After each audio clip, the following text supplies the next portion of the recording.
Мои дорогие, сегодня особенный весенний день, трогательный, нежный и полный любви праздник 8 марта.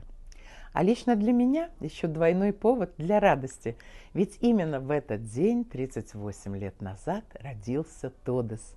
38 лет мы радуем, очаровываем, вдохновляем и танцуем для вас, наши любимые зрители. И полные залы на концертах и спектаклях Тодес говорят о том, что выбранный нами путь самый верный. Я хочу поблагодарить сегодня всех, кто разделяет нашу любовь к танцам, наших артистов, танцоров, педагогов, хореографов, а еще наших воспитанников, учеников студий, которые являются большой частью нашей растущей, дружной танцевальной семьи Тодес. Дорогие мои, знайте, вы лучшие. Спасибо вам за творчество, энергию и наше единство. С днем рождения, любимые, с 38-летием Тодес. Ваша Алла Духова.